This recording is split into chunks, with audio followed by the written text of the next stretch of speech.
Hello बच्चों, let's read out the questions. Question says the unit of thermal conductivity is. So यहाँ पर हमसे question बोला जा रहा है कि जो यूनिट ऑफ थर्मल कंडक्टिविटी होगा वो क्या होंगी, वो हमें यहाँ पे फाइंड करके बताना है। चलिए स्टार्ट करते हैं सोल्यूशन से, but before of its let's talk about the key concept which we are going to use here for this question.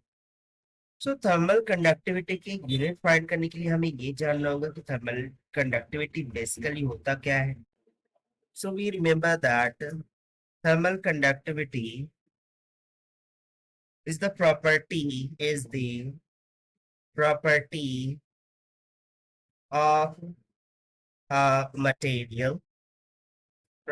of a material or is a measure of its ability to conduct heat to conduct heat यानी कि simply बोले जो thermal conductivity है वो property of material होती है या फिर मटेरियल की मेजर ऑफ एबिलिटी होती है टू कंडक्ट द हीट। ठीक है। सो बेसिकली थर्मल कंडक्टिव ये किससे रिलेटेड है, फिर हीट से रिलेटेड है। So the system of unit of thermal conductivity is measured in watts per meter Kelvin। So basically ये कहाँ से रिलेट होकर आया।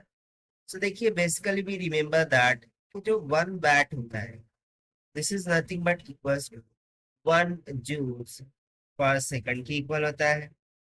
सो S I unit of thermal conductivity can be written as joules per second divided by metre kelvin.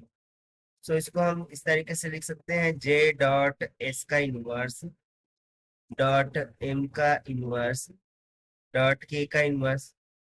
ठीक है। But as per the question यदि हम देख तो यहाँ पर यूनिट किस में दे रखा है, वैट में दे रखा है। ठीक है ना, क्योंकि जूल से तो यहाँ पर मैच नहीं हो रहा है क्योंकि सेकंड इनवर्स नहीं आ रहा है।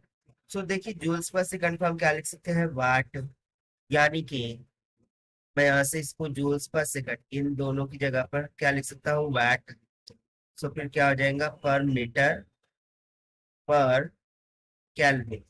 और देखिए फिर यही हो जाएगा हमारा यूनिट ऑफ थर्मल कंडक्टिविटी जो कि हमने फाइंड किया by using the concept of definition of thermal conductivity से ही। So as per the given option, watt per meter per Kelvin यानी कि option D will become correct. So this is the required solution. I hope you understand it well.